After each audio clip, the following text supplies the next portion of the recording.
তো আজকে ডাক্তারের কাছে যাব, যাওয়ার আগে ট্রেনে উঠতে হয়। দেখুন কিভাবে টিকিট কাটতে হয়, মালয়েশিয়া যেভাবে টিকিট কাটতে হয় সেভাবেই কাটার চেষ্টা করছি। তো সর্বপ্রথম আমি আমার ট্রেন সিলেক্ট করলাম। সিলেক্ট করার পরে আমি কোথায় যাব তা আমি খুঁজতেছি, কোন ঠিকানা খুঁজতেছি। তো খুঁজে পাইতেছি না, খুঁজতেছি তো পেয়ে গেছি আমার ট্রেন। ঠিক আছে, এবার আমি ট্রেনে ঢুকে এবার আমার ঠিকানা আমি গিয়ে ওইটাকে সিলেক্ট করলাম আমি কোথায় যাব। সিলেক্ট করার পরে এখন আমি টাকা ঢোকাবো। এখানে টাকা দিলে এখানে একটা কয়েন আসবে, কয়েনের মাধ্যমে মানে টিকিট ট্রেনে চলবো আর কি। তো টাকা নিচ্ছে তো টাকা মনে ভাবলাম মনে হয় কোনো প্রবলেম, পরে না, টাকা তো একটা গেছে। তো আরেকটা টাকা দিলাম, তো দেওয়ার সাথে সাথে কী হলো, হঠাৎ করে বেজে গেল, টাকাটা যাচ্ছে না কেন। অনেক গোতাগুতি পারাপারি করার পরও টাকাটা যাচ্ছে না। তো অনেক চেষ্টা করলাম, অনেকক্ষণ চেষ্টা করার পরও টাকাটা দিতে পারতেছি না। তো কী করবো, ওইভাবে মানে চলতেছে তো চলতেই আছে। তো আর ভালো লাগতেছে না। এবার আবার নতুন করে আবারও সিলেক্ট করলাম। সিলেক্ট করার পরে অন্য আরেকটা মানে সিলেক্ট দিলাম, অন্য আরেকটা ট্রাই করলাম। ট্রাই করার পরে এখন আমি ফিরে নতুন করে টাকা দিচ্ছি, দেখি এটা যায় কিনা। এটা মনে হচ্ছে যাবে, হ্যাঁ অবশ্যই টাকাটা গেছে।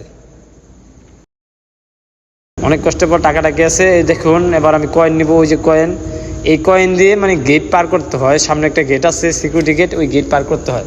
এই যে এখানে কয়েনটা ঠেকাইলে ওই সামনে গেটটা খুলে যাবে অটোমেটিক। তো এটাই সিস্টেম আর কি কয়েনের। তো আমি যাইতেছি। তো এবার যাবো ডাক্তারের কাছে। এবার সামনে বিশাল বড় একটা লিফট। মালয়েশিয়া আপনার রাস্তাঘাটে সব জায়গায় লিফট, মানে সবাই লিফটে উঠে আর কি। তো লিফটে উঠে পড়লাম। ওঠার পর বিশাল লিফট। তো আমার হাঁটতে মন চায় না, ওরা অন্য চায় না। ইন্দোনেশিয়া ওরা হেঁটে চলছে, মালয়েশিয়া বাংলাদেশরা ওরা হেঁটে যাচ্ছে। তো আমার হাঁটতে ভালো লাগে না। তো আমি দাঁড়াই রয়েছি। তো ভাবতেছি কোন সময় যাব। তো দাঁড়াই রয়েছি, শরীরটা ক্লান্ত। মানে ডাক্তারের কাছে মানুষ এই জন্য যায় আর কি, শরীর ক্লান্ত দূর করার জন্য। তো আমি সেটাই করছি, যাচ্ছি ওয়েট করতে দেখা যাক। পরে মনে ভাবলাম যে সারাদিন তো ট্রেন দেখালাম, একটু দেখাই। তো আমাকে দেখালাম, তো বলে যাবেন আমাকে কেমন দেখা যাচ্ছে। দেখানোর পর আমি ফিরছে আবার রওনা হলাম। লিফটের শেষ পর্যায়ে, লিফটটা বিশাল বড়, বিশাল আকৃতির। তো অনেকক্ষণ ওয়েট করলাম। ওয়েট করার পরে এবার আমি চলে যাচ্ছি। এবার আমি যাব হলো ট্রেনে। ট্রেনটা কেমন দেখেন আপনারা। তো ট্রেনে যাওয়ার আগে এখানে দেখলাম যে তো কিছু যুবক এখানে পিয়ানো বাজাচ্ছে, যেটা ইসলামে সম্পূর্ণ হারাম। তো আপনারা এর থেকে দূরে থাকবেন। এটাও যেটা ইসলাম হারাম সেটা আপনার জন্য হারাম, কারণ আপনি মুসলিম, আমিও মুসলিম। আমি আবারও লিফটে উঠে গেলাম। উঠে যাওয়ার পরে এবার আমি ট্রেনের জন্য নিচে নামবো। নিচে নামার পরে এবার লিফটের প্রায় শেষ পর্যায়ে। লিফটটা তো বিশাল বড়। এখন আমি মাটির নিচে আছি, মাটির নিচে ট্রেন চলে এই দেশে। তো চলা যেতে তো ট্রেনের জন্য সবাই এখানে ওয়েট করছে, অপেক্ষা করছে। তো আমিও এখানে দাঁড়ালাম। দাঁড়ানোর পরে ট্রেনের জন্য একটু অপেক্ষা করলাম।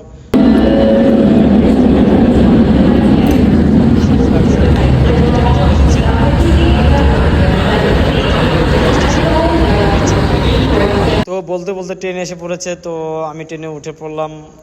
অনেক মানুষজন, তো একটু ওয়েট করা লাগে। তো আমি উঠে পড়লাম ট্রেনে। ওঠার পরে আমি শক্ত করে দাঁড়ালাম। দাঁড়ানোর পরে এবার ট্রেন ছেড়ে দিবে। ট্রেন এখানে 1 মিনিট ওয়েট করে সবার জন্য। 1 মিনিটের পরে আবার ট্রেন ছেড়ে দেয়।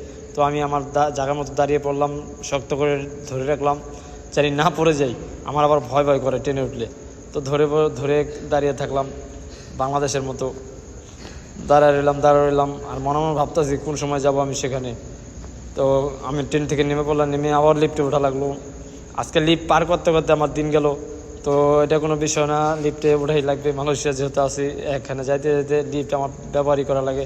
তো লিফটে উঠে বললাম। তো বের হয়ে গেলাম। বের হওয়ার পর বিশাল একটা ওয়েদার, দেখতে কতটাই সুন্দর একটা রাজধানী মালয়েশিয়ার, মানে দেখলে মনটা পুরো জুড়ায় যায়। তো হাঁটতেছি আর চারিদিকে তাকাইতেছি যে কেমন দেখা যায় দেখি একটু। তো ভিডিও করতেছে আর কি, মানে আপনাদেরকে দেখানোর জন্য আর কি। তো দেখলাম, তো দেখি যে কী অবস্থা, দেখি আপনারা দেখেন কি না। তো ওই যে এই 65 তলা, ঠিক আছে, এখানে আমরা থাকি এই 65 তলায়। তো দূর থেকে ওইটাও আপনাদেরকে একটু দেখাইলাম। তো যাইতেছি রাস্তাগুলো দেখুন। আবার রাস্তার পাশে আরেকটা লিফট। মালয়েশিয়া এত পরিমাণ লিফট কেন যে দিছে তা আমার জানা নেই, আপনাদের জানা থাকলে কমেন্টে জানান। তো আমি হাঁটতেছি রাস্তা দিয়ে যাইতেছি। যেতে দেখেন গাইস, রাস্তার ভিতরে কোনো ময়লা নেই। রাস্তাটা খুবই পরিষ্কার, রাস্তাটা তেলতলা একবারে। বাংলাদেশ হলে হেনা আবর্জনা মানে একটা পরিবেশ খুব সুন্দর। তো হাঁটতে হাঁটতে তো এবার জ্যাম লাগছে রাস্তায়। তো জ্যামের ক্ষেত্রে কিছুটা নিয়ম দেখেন, বাংলাদেশের মতো না। এখানে জ্যামে ওই যে আপনার সিঙ্গেলার দেওয়া আছে, সিঙ্গেলটা পড়লেই সব থেমে যায়। আর তো ট্রেন এসে পড়েছে, আবার ট্রেনে উঠবো। ওঠার পরে এবার ডাক্তারের কাছে চলে যাব। তো আমি ট্রেনের জন্য একটু ওয়েট করতেছি, সবাই এখানে আছে, তো আমি ট্রেনের সামনেই আছি। তো এবার ট্রেনে উঠে পড়বো। ট্রেনে আগে যাত্রী নামতে হবে, তারপরে উঠতে হবে। সাথে সাথে ট্রেন 1 মিনিট এখানে থাকে, তো 1 মিনিটের ভিতরেই ঢুকতে হবে। তো ট্রেনে নামার পরে দেখুন কি সুন্দর ভিউ, একটা মসজিদ, ভাবলাম একটু ভিডিও করি। মসজিদটাও উঠাইলাম, ওঠানোর পরে কি সুন্দর দেখেন। এবার আমি ডাক্তারখানায় আইসা পড়ছি।